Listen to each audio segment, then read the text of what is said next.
the cuss words out now. Before Good we thing we go. don't curse, so we can start right away. Exactly.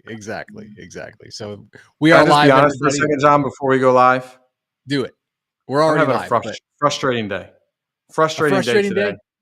But Hey, you know what? I'm happy to be here because this usually helping people is what alleviates my frustration. So I'm excited about today's Q&A because it's the medicine to my symptom. I love it. I love it. I love the transparency, man.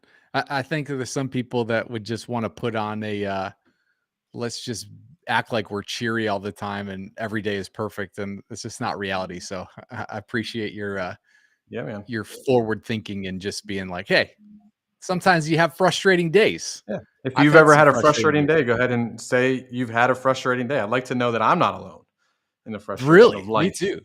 So go I ahead and would put like that to in the know. comments. If you Yeah. ever been frustrated, say, yeah, I've been frustrated. Let us know. If you're watching live, type the word live. If you're having a great day, help cheer us up. When you have great days, we have great days, right? So, all right, good stuff. So we're here to do just a Q&A session. So we don't have an agenda for you outlined. We have been getting a lot of questions in over the last couple of weeks that we haven't been able to answer live. So if you guys if you don't have any questions today, we'll just try and answer some of the questions that have been coming in. But take advantage of this time right now. We're here to answer your questions. That's what we do this Q&A session for. It's a question and answer. We want to help you out. And so drop those questions in the chat right now. Let us know what you're struggling with. Really what we'd love to show you is specifically if you have questions around how to get students into your school for free. We've got some awesome strategies on that we can help work through. But if you have questions about that specifically, definitely would love to answer those questions. But it doesn't have to be about that. It could be anything, whatever challenges you're facing right now as far as getting students in the school, whether it's through free avenues, through paid avenues, if you've been trying to run ads or if you got a website that's not doing anything or whatever it is. We'd love to answer those questions for you live here. And we're going to start compiling those questions as they come in. But let's just start out with just saying like, hi.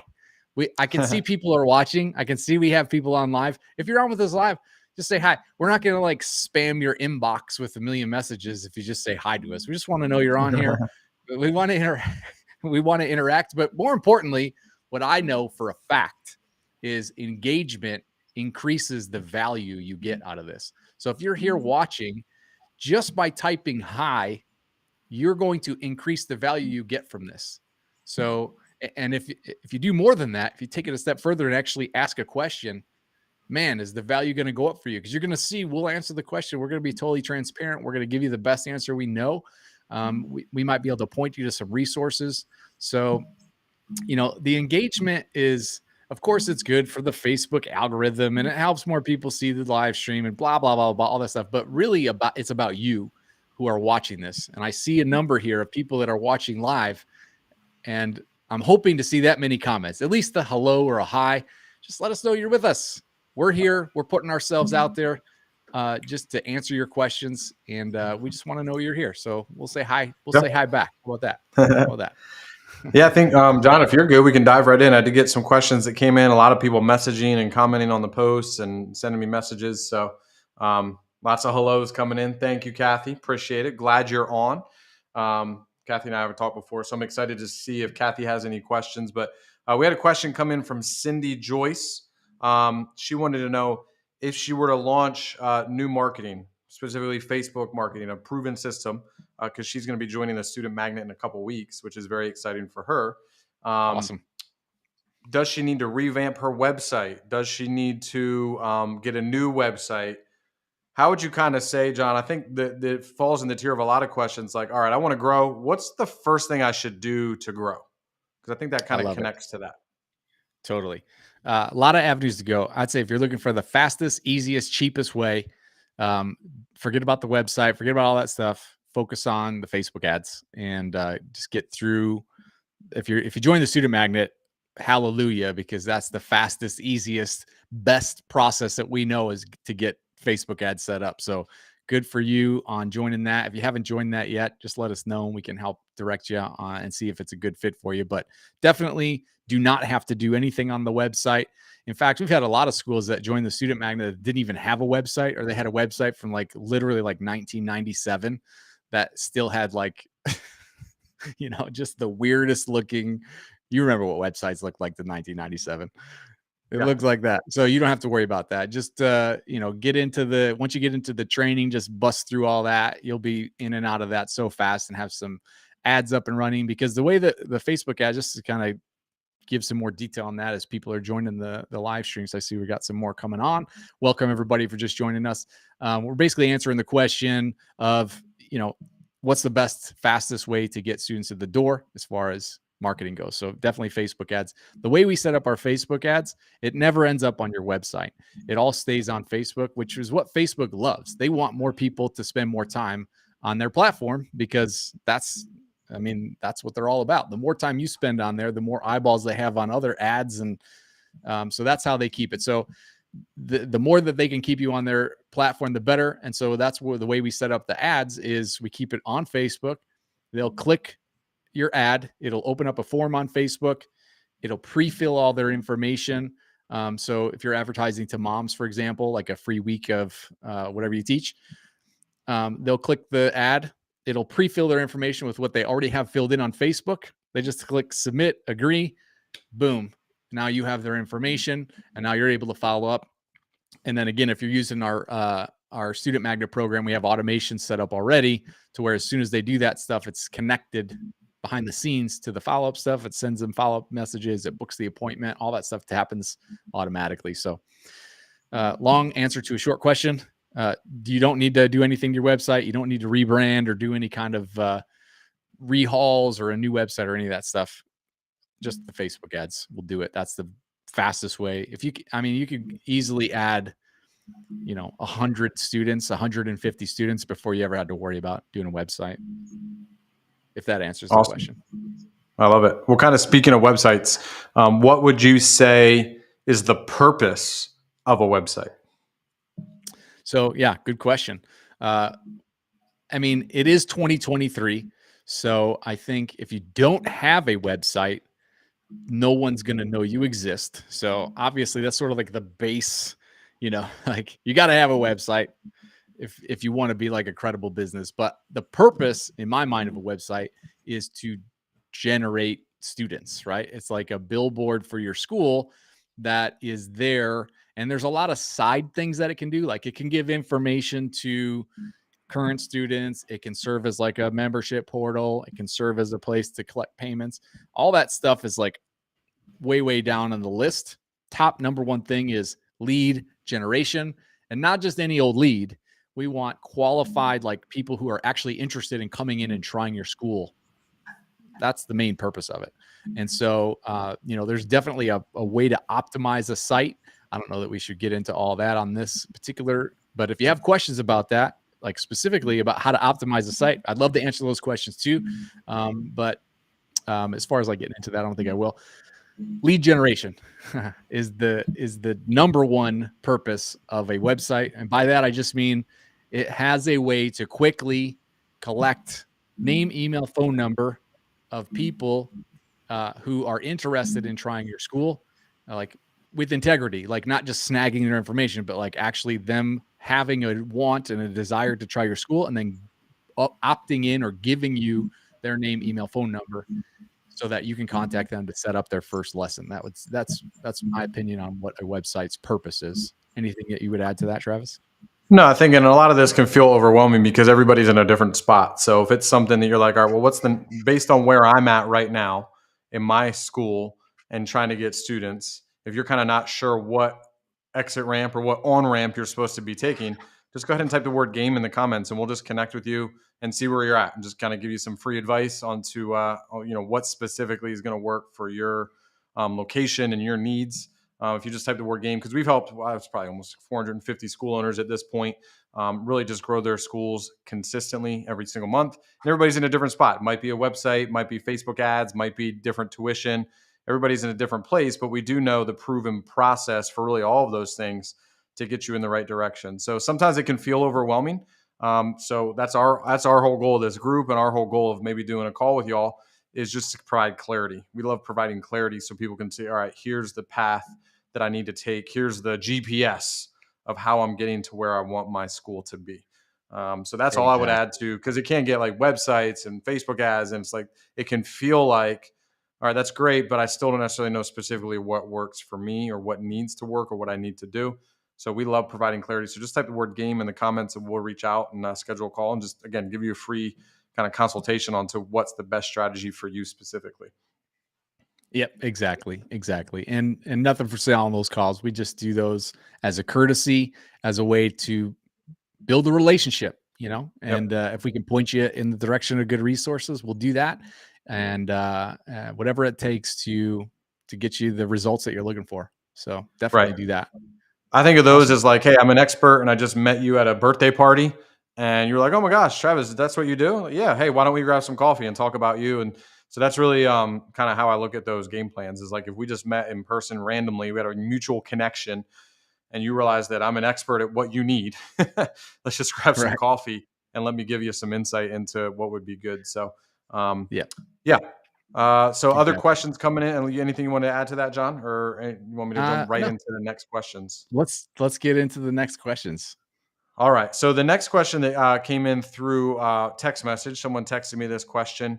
They wanted to know about seasonality, because we're all feeling the back to school or the end of school, sorry, the end of school, end of events and things like that. And it's kind of like on the back of everybody's mind that summer is coming. It kind of made me think of like Game of Thrones, like winter is coming, summer is coming. And there's concern, okay, I'm going to lose students. I got to buckle down because I'm not going to be able to grow during the summer. So I really just need to start looking at September. What would you say to owners that are feeling the stress of summer is coming? I'd say it's a natural thing that a lot of school owners feel, and it's usually a symptom of a problem that has to do with a process that is consistent. So if you've got a process that's built in, uh, that kind of ebb and flow it gets raised to a new level. So there's still always going to be ups and downs. There's still going to be some seasonality to things in general. Like anybody that tells you it's just like a straight line going up, I mean, I'd love to talk to them, but I've never experienced it myself. There's always some little ebb and flow. But if you have a proven process in place for enrolling students, then what you see is, if your normal ebb and flow is like one or two students and then nothing, and then one or two, and then four leave, if you raise that bottom, I guess the hygiene level, right, to 5 to 10 students, 3 to 4 added, 6 to 10. If your bar is raised, those seasons hurt less because you're always picking up new students and you're getting your stuff in front of people at different times. And to get back to Facebook ads real quick, like if you've got your ads set up correctly, that algorithm is so smart at finding the people who are in your target audience that are the right people at the right time. And if you got the right offer for them, I mean, it's really consistent. And then if you add to that a website that is optimized for Google, and you add to that some follow-up stuff, and you add to that a Google business profile, as you keep piling on layers to that, the consistency really does balance out. And it's so funny when we look at reports, like, somebody that's been running Facebook ads, they're going to look like this line like this. And then you add in websites, and then it kind of like fills in all the gaps. And then you add in the Google business chats, and like all this stuff just kind of balances things out. So, nothing's ever a straight line by itself, but as you continue to evolve in your process, you can definitely create a lot more consistency. And I think if you're not feeling that, it's just because there's part of that process is missing. You might be really great. I mean, I would assume everybody watching this is really great at their instructing. Like they're great at teaching. They're great at developing leaders. They're great at developing students. All that stuff's probably dialed in. Because we probably wouldn't have let you in the group if it wasn't. Usually we have, that's like kind of our barrier. Like if you're just not teaching good classes, we can usually tell just kind of by looking at your profile or asking a couple of questions before you join. So my assumption is that you're already doing great at that stuff. Some of you might also be great at signing people up when they come in. If you got referrals and they're like, anytime somebody brings their friend in, Like they sign right up, or maybe you go out and do events and people are like, yeah, every time I go to an event, people sign up. If you're feeling the ebbs and flows and you're good at that, you might be missing a consistent way to get people in the door. You might be missing, or maybe people are showing up and for some reason they're not enrolling. You got a good system to get people in the door. You need a better system at enrolling people. And I think a big mistake that some school owners make is if they're getting a bunch of people in the door and no one's signing up, they think it's the problem of the leads, this lead quality, right? If you've ever seen Glenn Gary and Ross, yeah, I want those good leads. Give me the good leads, right? And what I've found is that, of course, there is something to be said about, are there some leads better than others? Yes. But for the most part, what we found is that if you have good leads, if a lead is good enough to walk in your door, something's probably not working in the process of helping them go from that lead to a paying student. So there's probably some process that needs some work there. So this is what we help people with. If you're interested in learning about any of that stuff, just type the word game in the comments. Be happy to go over that stuff with you on a call, 5 to 15 minutes. Just shine some light on it and see maybe where that is. It's a lot easier for us to troubleshoot a system one-on-one on a call. Yeah. In a group setting like this, where we're streaming to multiple platforms and trying to manage chat between YouTube and Facebook groups and, wherever else through a text message and on our live stream page, it's a little bit tricky to get specific, but feel free to answer those questions. Or just type the word game and we get real specific with you about your school. Yeah, I love it. Well, we had another question come in. Sheila McGovern. Thanks, Sheila, for the question. This is a question a lot of school owners have. Google ads versus Facebook ads. What should you focus on or spend the most money on? Ooh, love it. Controversial question. Thanks, Sheila. So I would say definitely by far Facebook ads wins in amount to spent and results to get. There's definitely a time for Google ads, but it's one of those things that you layer on. So it's kind of like the frosting on the cake. Everybody loves frosting, but you can't just put frosting 3 feet high, right? So you get the Facebook ads. I mean, I guess you could. Yeah. Maybe that's a bad example. What day of the week is it? Is it Saturday? Because that's cheat day. If it's you could maybe do it. Anyway, the idea is Facebook they just have a better platform. They have better targeting. They have a better way of reaching people. And here's why.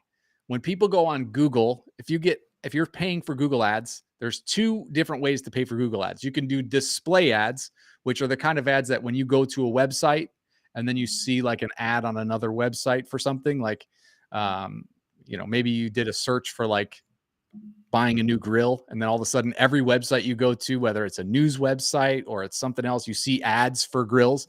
Those are usually called retargeting ads, but they're known as display ads, which means they just kind of pop up all over the internet. Then there are search ads, which is when somebody goes to Google and they type in, where can I find a restaurant near me? And then you see ads for the restaurants. So That's a search ad. Search ads are always going to be more expensive because the intent of the person searching is higher than just displaying it to somebody on a website, right? And so it's going to be more expensive, but it can also be valuable. You're limited by the number of searches that are happening in your area. And then the bidding, the process of all that stuff gets complicated because it takes into account competition, and it takes into account what the volume of search is. And so it's inconsistent as far as being your only or first strategy. Is Google ads I'm talking about. Whereas Facebook ads, the thing about Facebook ads that's so genius is that they spent so much time figuring out how to get people to spend time on Facebook before they ever even sold ads. And that was super smart of them. Whether it was intentional or not, I don't know. But like, they have engineered Facebook to make you want to spend time just scrolling, right? And what the Facebook ads do is they just pop in there and they look like a post. So they really kind of blend in. The only way you can really tell between an ad and a post is a little thing that says sponsored in super light gray letters. if you now you could make it look like an ad, which is another mistake a lot of school owners make, is they'll put like a bunch of text on the picture and they'll make it look like a flyer and they'll make it like special, come, blah, blah. You know, they're trying to make it look like an ad, and that's actually what gets people to just scroll even faster past it. If your ad looks like just a normal post as people are scrolling through, it just kind of blends right into the platform and it gets people to look at it. There's so many people, I guarantee everyone watching here, there are 50 to 100,000 people, 50 to 100,000 women, I should say, probably more like 100 to 200,000 people around your school right now, no matter how small your town is, that you could display your ad to infinitely for the rest of time and max your school out, fill up every class just on Facebook ads. I guarantee that audience is there. And so we always start with Facebook ads. Plus, their tracking is better. We can really see, what to expect, how many leads we should get, what we can spend on those, and how to really monetize it fast. And the other thing is you're getting in front of people who Google would never get in front of, because Facebook has this little thing. Even though there's all these privacies and data law, all this stuff, and the iOS 14 update, maybe you heard of that if you're really following the digital news, where all of a sudden Apple stopped sharing information about the users with Facebook. Even with all that stuff, Facebook knows so much about the people on their sites because most people allow it. Like they'll go to a website and then that website does a thing called cookies, which goes on your computer and sends information back to Facebook and Facebook pixels. And, if you're clicking on ads on Facebook for other things, it tracks that. So it knows all about the people on there. And so when you go into Facebook as an advertiser, as an individual, it's almost like, ugh, do I want Facebook knowing that much about me? But as an advertiser, you're like, it's Christmas, because you can say, show this ad to people who like this, and it goes in front of those people. So Google doesn't really have that kind of technology as far as the targeting, and they charge more still. So definitely, I'd say if you want percentages, I'd say if you're spending $10 a day on Facebook, don't bother spending anything on Google because you'll get way more bang for your buck. If you're spending $100 a day on Facebook, you could probably spend $10 a day on Google. About 10% of your Facebook budget go to Google. So hopefully that's helpful. I don't know if it was too detailed of an answer, but. So kind of to just give some straight clarity for people that aren't in the weeds of Google and Facebook, I know this is going to be an average and this is going to vary a lot, but in your experience, John, because again, we've helped so many schools do this. We know we let numbers really decide our decisions. This isn't just like, oh, we're making this up. We let numbers dictate. If Google was financially better, then Google would be it, right? So from a number standpoint, what would you say is the average lead and or student enrollment cost in Google versus Facebook?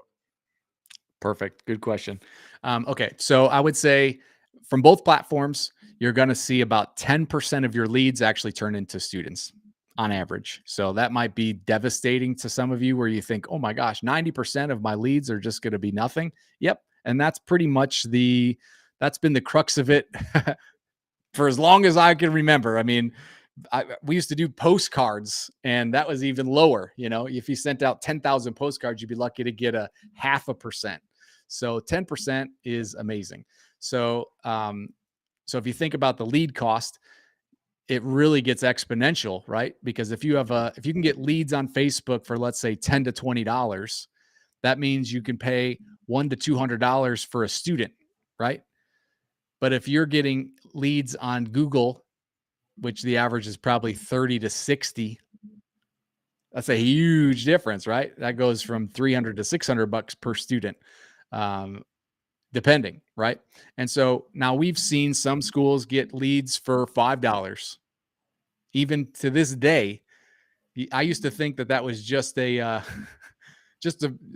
fantasy of 2015 to get $5 leads. But what happens is a lot of our members get their ads up and running and they just have such success. They don't even care to share with us what their success is. But recently I've even seen schools still getting leads for as low as $5. Some schools have to pay upwards of 20 to 25. And usually if your tuition is really high, so most of the school owners that I see that are getting leads for $5, their tuition's low. They're in a smaller area. They don't have a lot of competition around, and they're not charging that much for their tuition. And they shouldn't be, because the area is low. Whereas on the other side, you've got schools that are in like really high income areas where the demographics can support a much higher tuition, and they're charging $300 a month, and they're probably paying $25 a lead because they have more competition, not just with other schools, but just in general. More advertisers are targeting that audience because it's a more affluent audience. People are making more money. There's more restaurants. There's more everything in the area. So naturally, the cost is going to be higher. But because their tuition is also higher, the percentages balance out. So what we found basically is that if you have a good system in place, Facebook ads are definitely going to pay for themselves, because if you pay, let's say, $15 a lead, as that lead comes in and pays for a paid trial, it basically is paying for like 5 leads if you sell a paid trial for $67. So when you have that system in place, if 1 out of 10 are going to become a student, that means 2 out of 10 are probably going to pay for a trial. And if 2 out of 10 are paying for a trial, those 2 are going to pay for all of your ads on Facebook. So there's this kind of flywheel effect, which is why we love Facebook too, because it kind of pays for itself if you've got a good system in place. Whereas That's Google, awesome. it's a little less predictable. The leads are more expensive. I'd say if you know what your lead cost is on Facebook, you can probably 2x that, and that's probably what it's going to be on Google. Of course, they're going to be a little bit higher quality because, again, they're people that are actually out looking for whatever you're teaching. And so because of that, the show rates are higher if you set an appointment, and enrollment rates are a little higher because they're already looking for it. They're kind of past that decision-making process. I'm talking about Google search ads, by the way. I don't really recommend doing any display ads on Google unless you really have a high budget already on Facebook, and then you're doing a little bit of retargeting, like a tiny little amount. So hopefully that's quantifying.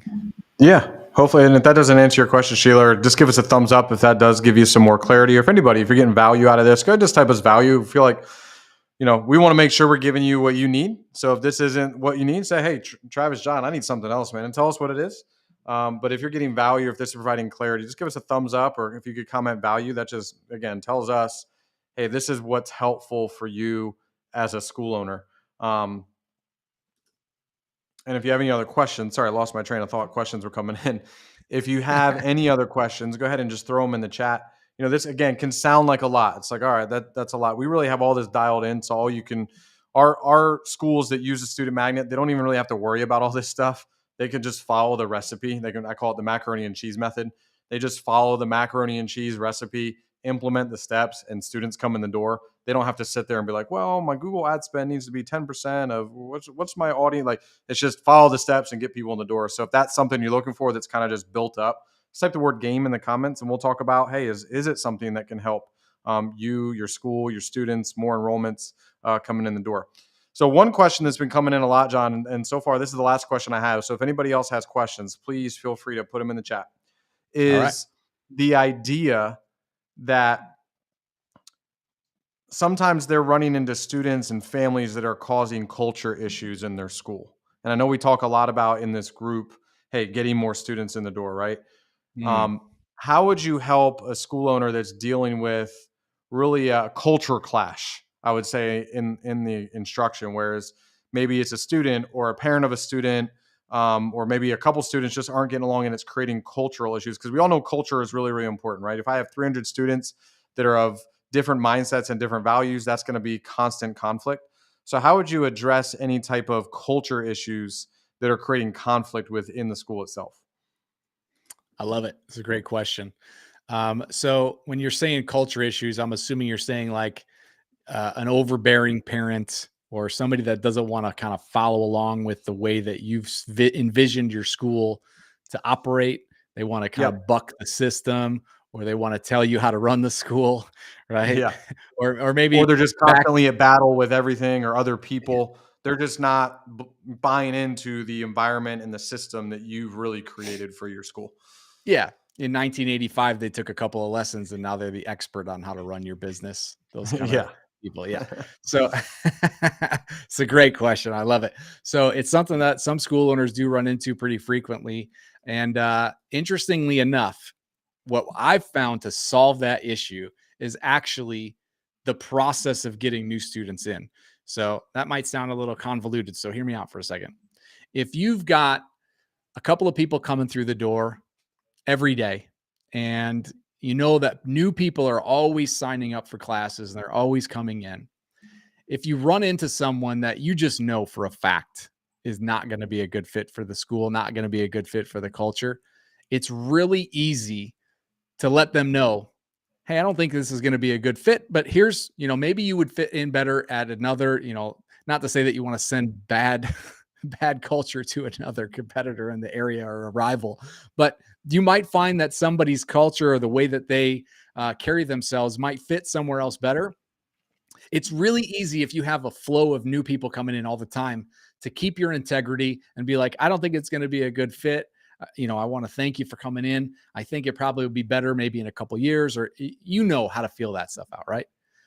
When it becomes difficult, and even for a current student, if you got a student that's been there for, a couple of years and they've been just a thorn in your side the whole time because of this culture clash, if you have new people coming in all the time and you're growing, it's really easy to, I'm not saying you just like oust people and kick them out and you're not a good fit, get out of here. But sometimes there comes a point where it's like, maybe this isn't the best fit for little Johnny or little Emma.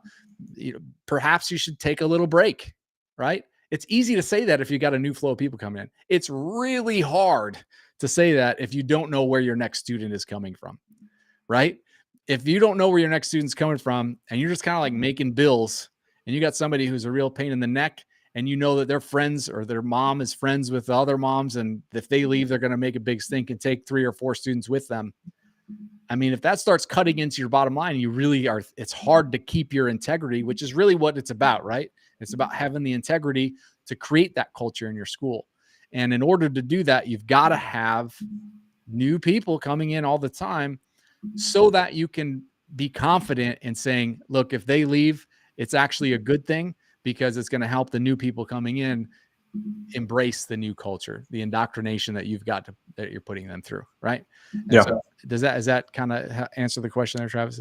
Yeah, I think that's spot on. It was the same thing. I mean, really with anything, when I coached football for a long time, if we had small numbers, a troublemaking kid or family, it was kind of hard because then that hurts everybody if we don't have enough, right? And it hurts the growth. Whereas if we have a ton of kids, it's not to punish anybody. It's just, it's not good for anybody to be in a combative situation. So the best thing is to just have a full calendar of people coming in the door. So that way you can make sure it's a good fit for your school. And honestly, everybody that's coming in is a good fit for them. And that's why we do those game plan calls. The same exact reason is because anybody we work with, we want to make sure that we're successful with them. Yep. Because the last thing we want to do is bring someone in that it's not going to be successful for. Because who does that benefit? Who does that help? Right? You're not happy and you're going to voice it to us, which makes us not happy. And then it's just this whole thing. So yeah, the best thing I've found in really any environment when it comes to a culture or kind of like personality clash is full calendars fill most problems. I won't say all, but they fix most problems. It gives you a lot of power to be able to really just do things the way that you want to do them without cutting corners or anything like that. And kind of speaking to that, Angie had a question that came in. And again, this is last question I have on the list. Unless someone else has it, go ahead and put it in the comments. Angie wants to know, and she has a small school. How can she make it stand out against larger schools in her area? I love this question because it's I just right in the wheelhouse of what we've helped so many people do, John. So how would you tell a small school owner, what would you tell them to do to stand out against the larger entities in their community? All right. I love this. So this is really kind of what we specialize in is smaller schools standing out amongst larger ones. There is a section of the audience in that city, wherever you're located, Angie, who would rather attend a smaller school than a big school. And they are looking for that more intimate, more kind of like hands-on small class approach that the bigger schools can't deliver on, or just the perception. maybe some of the bigger schools can deliver on that, but the perception of a good portion of that audience is looking for exactly what you are offering right now. So in order to stand out, really you just have to become known in that community. And the number one way to be quickly known is a simple Facebook ad for a free week of classes. And if you need help setting that up, we can definitely get you tuned in on that and show you the exact method for that. That's going to get your name out in front of enough people, more people than you can probably handle. Just a simple Facebook ad for a free week of lessons. And we can show you how to implement that. We have definitely some strategies as far as, because there is a process around it, right? If it was just as easy as slapping up an ad or boosting a post for a free week and filling up your school, everybody would be doing that already. So there's certainly a process around it. If you're interested in learning about more of our process, we'd love to get on a call with you.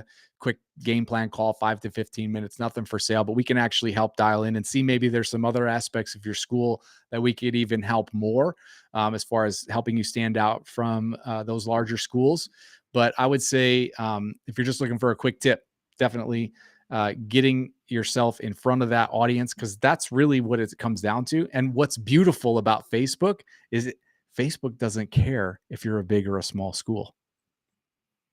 They're gonna put your ad right there. Probably if you set it up the way we show you how to set it up the right way, you're going to get in front of people even more than some of those big schools. Because what I found is that some of the really large studios, they don't really know much about Facebook advertising. And so you could really kind of come in and sort of like an untapped audience there, because a lot of those larger schools are kind of banking on past experience or just banking on their reputation, word of mouth, referrals. And they've gotten to a point where they've kind of like grown to the point they want to grow to, and they're not really growing anymore.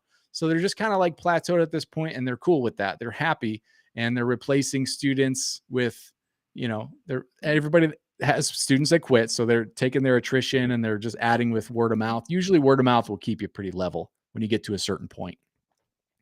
So I would say, definitely. I mean, I've talked to a lot of big school owners, and they're doing 20, 30, 40, 50,000 a month in revenue, lots of students. And they have Facebook ads going, and they don't care if they work or not, because it's just they have other stuff going. Yeah. So they're not even like utilizing the system or Instagram the best they can with their marketing. And like John said, it's Facebook doesn't care how big your school is. And if you think about another model that if you need evidence that there's a demand for that, look at private schools. We live in an area in Georgia where the school systems are amazing, and people are still willing to pay $20,000, $30,000 a year for their kid to go to a school because they want their kid in a classroom with 10 other students instead of 30. Even though the private school is an amazing school, has all kinds of resources and things like that, people are paying top dollar to get their kid in private school because they want that individual specialized attention that your school can really provide. So I think there's a huge advantage. If you can get an ad in front of people, you'll actually be surprised how much people appreciate that you're going to give, in their mind, more attentive instruction. And that's not a knock on the bigger schools or anything like that. It's just that's how some people will perceive it. There's a huge subset of people in your community that want a smaller private school. There's a huge subset of people in the community that want a larger school. And the larger schools can't meet everyone can't meet everyone's needs. So we just need to get a message in front of people that meet what you're looking for and what you offer. And it's really simple. So if that's something that you kind of would like to explore a little bit more, what that would look like for your school, just go ahead and type the word game. And I'd love to talk to Angie and just see how things are going at your school and see if that's the right path for you. It might not be without getting too detailed into specifics, which is hard in chat message, comments on a video. Right. So definitely just type the word in game and we'll find some time to chat. Cindy has a question. Cindy also is planning on to join the student magnet here soon. Nice. She wants to know, what about Instagram? Yeah. And I can connect the idea of Instagram to Facebook if you can kind of dive into that. Yeah.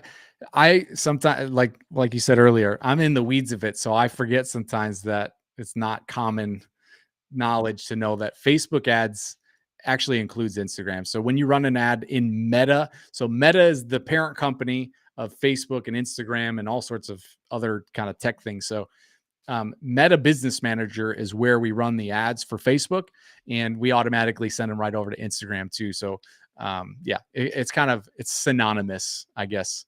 Facebook ads, Instagram ads, it's pretty much the same thing. What's nice about the Meta Business Manager is it lets the artificial intelligence decide where to put the ad based on where it thinks the audience is going to be. So some schools will see more traffic go to Instagram automatically. Some will go more to Facebook automatically. If you set it up inside a Meta Business Manager the correct way, um, it just lets the machine do it for you. That's a great thing about advertising. It's a great time to be alive, really, because machines are making things so much easier to do things. Travis and I were just messing around with some artificial intelligence earlier, and it saved us like 3 hours of work just in like 10 Right. minutes. So it's a Yeah. great time to be alive for advertising and business owning for sure. So we'd love to plug you into those resources. Just type the word game and we'll get you set up on that. And Absolutely. And yeah, just to kind of reiterate the idea of Instagram, we always use Facebook synonymously because it's the owner. We just let the algorithm smarter than us. So for us to sit there, hey, this is definitely going to work on Instagram, or this is only going to work on Facebook. Just let the algorithm owns it both. So just put the ingredients in front of the chef and let him make the dinner, and that's kind of what the algorithm does for us. exactly. So if it's gonna determine there's a good audience on Instagram, it'll do it, and it'll drive traffic on Instagram. If there's a better audience on Facebook, it'll do it. And the nice thing is, for people that are on our student magnet, they don't have to like guess like what am I supposed to do here. Literally lay out step by step. So Cindy, when the student magnet starts for you, you're going to have everything's going to be really just mapped out for you with the end result of getting people in the door, whether it's Facebook, Instagram, all those types of things. It's just going to be mapped out for you, so you don't have to figure it out. You can just focus on people coming in the door and you getting them enrolled in classes. That's all. Definitely. Awesome. Is that it? Is that all the questions we got? Let me just double check here. Looks like I was just messaging Angie because I know she's excited to chat. Yep. Cindy said that's what she was thinking, but So yeah, Angie, that's just us because we just get caught up in the system of the owner of Facebook. But right. yeah, Exactly. definitely connects with both. So that's all I see, John. So that is, I think that's it. A wrap for the Q&A. Sweet. Thanks for everybody for your questions. Yeah. Definitely provided some energy for me personally. I know we talked about being just frustrated at the beginning of the call, but anytime I can give somebody, reminds me of a pastor of mine in Florida. He told me once, hey, be what you need. And sometimes when we need someone to build us up, we should just need to go out and build other people up. And that actually fills us more than if someone were to try to build us up. So hopefully what we did today provided value and built up your confidence and brought some vision and positivity to your day about what's possible for your school. If so, and if you want to talk more, just type the word game, like we've said, and we'd love to just chat about what's going on. I love learning about school owners and what they have going on. So that is what that's for. I don't know if you want to touch any more on that, John. No, I think that's great, man. I mean, yeah, if you're interested in jumping on a quick call with us, type the word game. And if we can add any value to you, just let us know in the comments. Also, I think we forgot to mention a lot, but even though this is a live Q&A, if you have questions that come up and you're watching the replay, type those in the comments and let us know what your questions are. And we're happy to just jump in and answer those questions via chat, or just type the word game if you're watching the replay, and we'll jump on a call with you and we'll get those questions answered with you live. So awesome. I think that's good for me. We're 45 minutes in. It was a great session. Got a lot of questions answered. So hopefully you guys got some value out of this. And we're here every Monday at 2 p.m. Eastern time. So thanks for joining us here. And it's always a great time for me. I always love being on these Q&A calls. This is my favorite type of live stream that we do. So hope you guys got some value, and we will see you next time.